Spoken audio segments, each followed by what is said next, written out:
Hi everybody, and welcome to Traveling with Russell, and welcome to a new video, and welcome to something completely different on the channel. I'm actually heading to a football match, but not in Russia, not in Moscow, in Tashkent, in Uzbekistan. I'm flying there tonight. The match is tomorrow. I'm going to take you along, and we're going to see what football is like in Uzbekistan. Let's go. The weather isn't the best today. It's actually +1 Celsius, so it's quite warm, but now with all of the snow melting, it's very wet and slushy everywhere. My driver here is actually from Uzbekistan. Здравствуйте. I'll let him concentrate on the road. Hello. We're actually heading to Bunyodkor airport, which for me, it's literally 10 minutes by taxi away. And depending on where you live in Moscow, there's actually 4 airports in Moscow and Moscow region. Bunyodkor is the one that has a lot of domestic flights and some international flights. And then most people would fly into Domodedово or Sheremetyevo if they're coming from further afield, like from Middle East, perhaps with Qatar Airways or Emirates Airways. We've just got a short drive and we'll be there. Of course, I don't want to film myself going through security, so I'm actually already here in the terminal. This is actually Bunyodkor Airport, if you haven't seen it before. It is a mighty building, let me tell you. I've been here quite a few times. This is literally right up the road from me, and exactly why I chose this flight. There is a lot of challenges with making videos in airports in Russia, so I'm not going to film too much, especially here in the check-in area, but I've already actually got my boarding pass. It's incredibly quick when you don't speak the local language. Let me tell you, the lady had me in and out and done in a matter of seconds. Uzbekistan Airways. Now I'm going to go through passport control and get to the gates. I got the 2 trickiest things out of the way, which was passport control and then the security checkpoint right there. And how many times have I flown? And I had a drink in my bag, but the guy was super polite. He let me finish it, and then I'm right here now, ready to go through a little bit further into the airport. And what's the next thing that you see in an airport? Always the duty-free.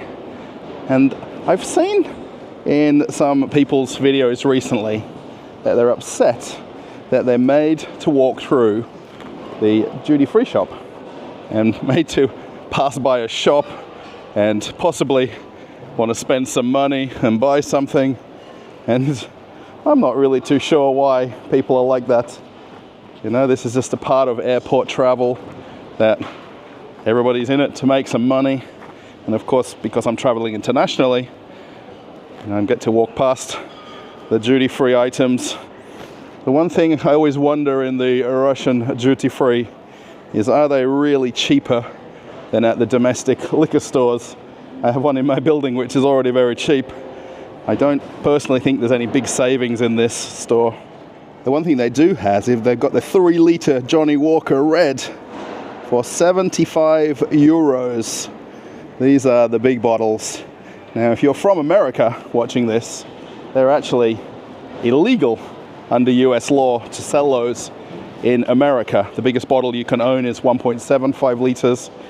And that bottle there is called a Jeroboam, which is a container 3 litres in size. And they're pretty impressive. On the shelf here, they don't look that impressive, but if you put them back to your normal bottle at home, they're huge. So today I'm actually traveling alone. My wife is staying home. I'm only going for a couple of days, literally, to watch the football and back again. And I think she might be jealous as I walk past all the perfume counters and build-outs here, and all the different perfumes, cosmetics that she loves to come and look at in the airport. I just noticed in one of the fridges here, they've got some Coca-Cola, which is very interesting. And I'm curious where it's from. And just reading a little bit further, this white label here is meaning that it's imported to Russia and it's not domestically produced. And this one is German Coca-Cola. I don't think I've actually tried that yet here in Russia. This airport is very heavily used for people traveling in and out of Europe, and Turkish Airlines use this airport as their arrival airport into Moscow or into Russia. So pretty much if you're ever traveling from Europe to Russia, and you can do that any day of the week, is you'd get Turkish Airlines and land right here at Vnukovo Airport. If you've flown through an airport before, which I think a lot of people watching the channel probably have, isn't it always the way when you're catching a flight? You're always looking at all the other places in the world where you can go to. And I think it's no different at this airport. When you get here, you get a little bit of, you know, curiosity about somewhere else where you could have flown to, not the place that you chose. So this trip over to Tashkent is actually to go and see the Matildas play, which is the ladies' national team for Australia. And they've got 2 more matches. They've got this away leg and then a home leg next week. And it's for the qualifying for the Olympics.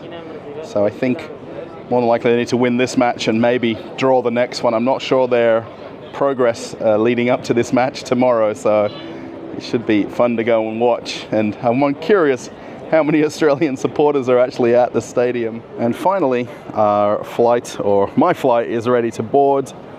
And everybody's lining up like they're getting on a bus. And everyone's got an allocated seat. I always find this interesting in Russia. They love to line up. I mean, people have been in line here for about half an hour at least. And we've all got a seat that we're all going to go sit in. And why do we all want to line up well before they announce the boarding time? Thank you.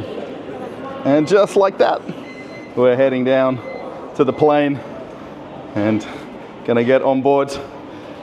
Nice. Oh, very warm in here too. They got the heaters blaring away.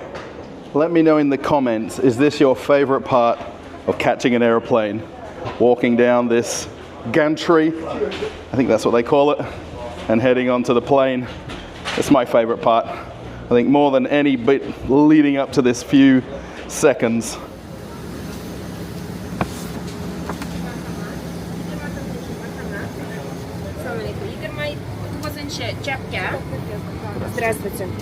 Okay, so I'm on board the plane now. We've got a 4-hour flight. I'm not going to film any of the flight because it'll make the video just endless. The lady, when I walked on the plane, noticed my camera and already told me to put it away, so I'm going to basically abide by the rules of the airline because I want to get there in one piece, of course. And just like that, we're here in Tashkent. And actually, it's been a long walk from the plane. And have a look at all the people here going through the arrivals procedure. Hooly dooly. Well, it's not a lot of people. Just looks it from here. You can see the Uzbekistan sign just off in the distance. And just like that, I've made it to the hotel. And it's actually snowing outside. I didn't film any of the snowing. It was a little bit hectic coming out of the airport and finding the taxi, but this is my room. More than big enough just for me for 2 nights. So I'm gonna relax now for a few hours. It's currently 4 a.m., 4:30 a.m. in the morning here. So I'm gonna chill out and get ready for tomorrow. Morning everybody, and here we are on day 2, which is really actually still day 1, and I've just come down to the lobby and I'm going to head on outside and I'm going to try to make my way to the stadium to see if I can get some tickets, or a ticket at least. How nice is this hotel, by the way? Wow. As I do a little bit of a pan around, the Unique Hotel is the name of the place where I'm staying. Coming on outside for the first time since I got out of the airport last night, and it's actually snowing. It's just very lightly snowing. It's right about 0 Celsius, so it's actually not too cold. I'm actually finally wearing my light jacket today, and I'm gonna go down to the street now and grab a taxi and go to the stadium. Now the good thing about Tashkent and Moscow is they've got the same taxi app. Basically it's called Yandex Taxi, and my driver is just around the corner. He's coming down this street any second. The actual stadium's only a few kilometers away, but rather than walking it with the weather the way it is, I'll take a taxi instead. And just like that, my driver is here, and we're gonna make the fairly short journey in a car to the stadium. If I wanted to walk it, it was about 45 minutes walk, so I thought the taxi would be a little bit easier. And after only a few minutes in the taxi, check out the stadium right in front of me. It's actually called the National Stadium. It's not after any branding or any bank or computer company. It's just called the National Stadium. Actually, Milliy Stancia, or National Stadium. And there it is right there. Now I am actually a little bit early, so I actually came down intentionally to try to get a ticket ahead of the start of the match. So hopefully I can find a ticket office open, and then I'm gonna go somewhere for lunch and then come back and we'll get on inside. Turns out I'm a little early for the match, and even the ticket office isn't open.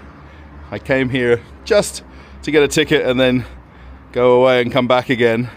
However, there's a little gift shop under the stadium, and you can go to the gift shop for the local team that plays at this stadium, and then they've got one of the entrances open, so you can come and basically just have a little peek at the stadium.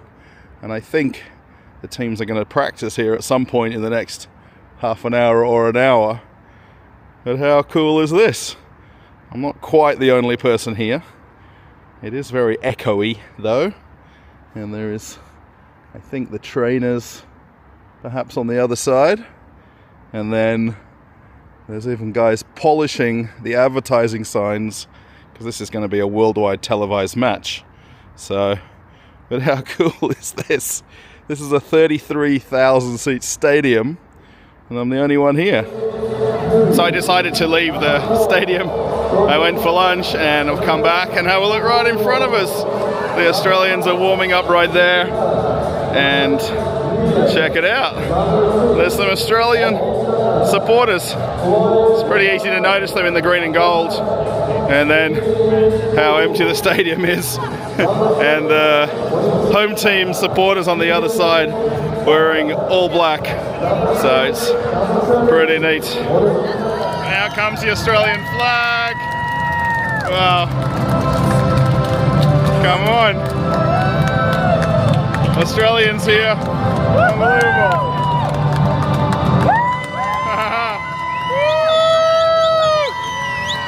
Oh my gosh. Australian flag flying. Wow. That's unbelievable. Young and free, with golden soil and wealth for toil. Our home is girt by sea, our land about in nature's gift of beauty rich and rare. Into history's page at every stage, advance Australia fair, in joyful strains, and let us sing, advance Australia fair. Woo! Woo! Go the Dockers!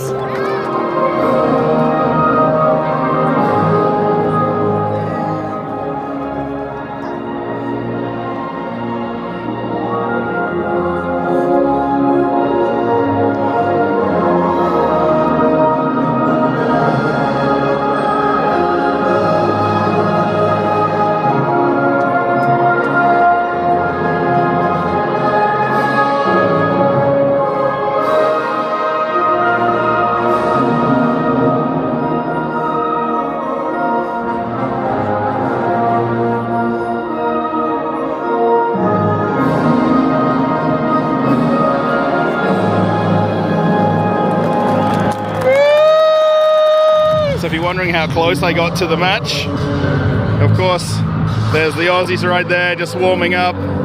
There's the dugout, and here's the Aussies right here. Woo! Unbelievable, really and truly. This is my flag right there. That's very cool. And not really the biggest showing of people here, but still good. And if anything happens, the boys with the meat wagon are ready to go. Alright, kickoff time. Alright, the Australians got the kickoff as well. Wow, very quick start. Now, of course, okay, I'm not going to be able to cover the match, but at least some highlights where possible. So not much action in the first half. It's now the second half, and we're still goalless. What's going on? Australia, sort it out. I'm just hoping to catch one of these goals. Maybe not, but it would be pretty amazing if I do. Crowd on the other side still going on a bit. Down the wing. Oh, there was a chance. Let's see how close we are to the field right here.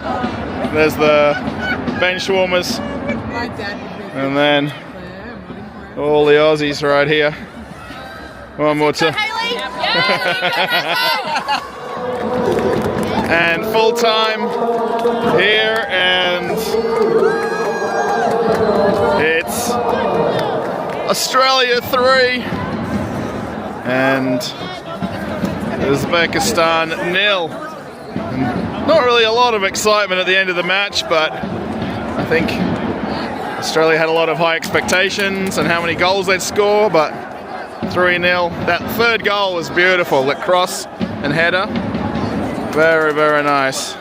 So at the end of the match here, they've all gathered in a bit of a circle, and maybe they're saying their prayers for the flight to Australia, and hopefully there's no sanctioned parts on the plane they're going to fly out on.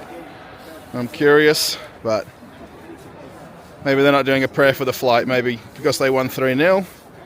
Everybody's gathered around. And they even had TV interviews over here as well. How close. Wow, how cool. One thing I've really got to say is all the players have come down. There's a lot of kids here and a lot of Aussie kids with Australian parents. And it's so nice to see them all just stopping for photos, selfies, everything like that. I mean, if this was Australia and 30,000 people at the stadium, these kids wouldn't get a chance if they weren't sitting in this block. But how nice is this? I mean, honestly and truly,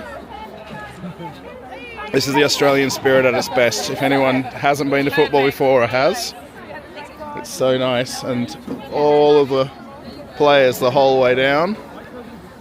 And there's the goalkeeper over here. And everybody getting selfies. It's so nice. Wow. That's very, very nice. I know it's getting a little bit long, the video, but I mean, for me to come over here, actually firstly for letting my wife letting me come over here for basically a 90-minute game of football, and all of the expats here. So there's a lot of people that live here, and then some Aussies that have actually flown over for this specially. So unbelievable, really and truly. Okay, everybody, now I'm actually in the taxi going home after the game. A few of the people that I was watching the game with, we went for dinner together, and I just left them at their hotel, and I'm getting a taxi back to my hotel. So I really hope you've enjoyed this video. I hope this vlog style of video was something interesting. I really hope it's come out good. If you like the video, give it a thumbs up. If you want to post a comment about this type of video and this style of video, do you want to see more of these vlogging type videos, let me know. If you want to follow me on Telegram, there's going to be a link coming up right here. You can click my Telegram link. If you want to watch an old video on the channel, there's one coming up right here as we get to a red traffic light. You can click that and watch an old video on the channel. Okay, everybody, I'm off on another adventure. Bye.